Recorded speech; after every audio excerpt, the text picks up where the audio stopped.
ಮದಿರೆಯ ನಶೆಯಲ್ಲಿ railway ಹಳಿ ಮೇಲೆ ಭೂಪನೊಬ್ಬ car ಓಡಿಸಿರುವಂತಹ ಘಟನೆ ಕೋಲಾರದಲ್ಲಿ ನಡೆದಿದೆ ಅನ್ನೋದು ಗೊತ್ತಾಗ್ತಾ ಇದೆ.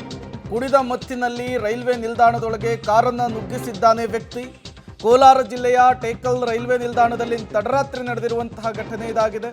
ಪ್ಲಾಟ್ಫಾರಂ ಮೇಲಿಂದ ಹಳಿಗೆ ಬಂದು ಕಾರು ನಿಂತಿರುವಂಥದ್ದು. ಕುಡಿದ ಮತ್ತಿನಲ್ಲಿ ಕಾರನ್ನು ಚಲಾಯಿಸಿದ್ದಾನೆ. ಚಾಲಕನ ಅವಾಂತರ ಗೊತ್ತಾಗಿದೆ. ಜೆಸಿಬಿಯ ಸಹಾಯದಿಂದ ಕಾರನ್ನು ತೆರವುಗೊಳಿಸಿದ್ದಾರೆ ರೈಲ್ವೆ ಪೊಲೀಸರು ಅನ್ನೋದು ಗೊತ್ತಾಗ್ತಾ ಇರುವಂತಹ ವಿಚಾರ. ಕುಡಿದ ಮತ್ತಿನಲ್ಲಾಗಿರುವಂತಹ ಎಡವಟ್ಟಿದು. ನೀವು ಕೂಡ ಆ ವಿಜುವಲ್ಸನ್ನು ಗಮನಿಸ್ತಾ ಇದ್ದೀರಿ.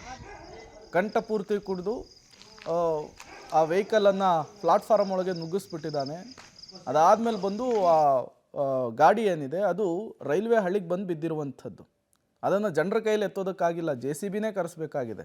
ಮತ್ತೊಂದು ಕಡೆ ಆ ಕಾರ್ ಡ್ರೈವರ್ನ ಪರಿಸ್ಥಿತಿಯನ್ನು ಕೂಡ ನೀವು ಗಮನಿಸ್ತಾ ಇದ್ದೀರಿ. ಒಂದು ಕ್ಷಣ ಪೊಲೀಸರೇ ಶಾಕ್ ಆಗಿಬಿಟ್ಟಿದ್ದಾರೆ, ಏನಿದು ಹಿಂಗೆ ಗಾಡಿ ಓಡಿಸ್ಬಿಟ್ಟಿದ್ದಾನೆ ಅಂಥೇಳಿ. ಕೋಲಾರದಲ್ಲಾಗಿರುವಂತಹ ಘಟನೆ ಇದು.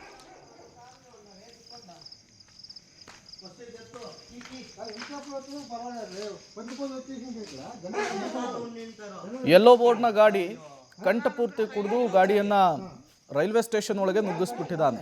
ಅದರ ಪರಿಣಾಮವನ್ನು ನೀವು ಗಮನಿಸ್ತಾ ಇದ್ದೀರಿ. ಒಂದು ಕಡೆ ಡ್ರೈವರ್ ದಿಕ್ಕಾಪಾಲಾಗಿ ಬಿದ್ದಿದ್ದಾನೆ, ಪ್ರಪಂಚದ ಪರಿವೇ ಇಲ್ಲ ಆತನಿಗೆ. ಮತ್ತೊಂದು ಕಡೆ ಆತನ ಕಾರಿನ ಪರಿಸ್ಥಿತಿಯನ್ನು ಗಮನಿಸ್ತಾ ಇದ್ದೀರಿ. ಯಾರಾದರೂ ಅಡ್ಡಗಿಡ್ಡ ಸಿಕ್ಕಿಬಿಟ್ಟಿದ್ರೆ ಅವ್ರ ಪರಿಸ್ಥಿತಿ ಏನು ಅಂಥೇಳಿ. ಆ ಪ್ರಮಾಣಕ್ಕೆ ಕುಡಿಯೋದು. ಈಗ ಪೊಲೀಸರು ಬಂದು JCB ಮೂಲಕ ಕಾರನ್ನು ತೆರವುಗೊಳಿಸಿದಾರಂತೆ.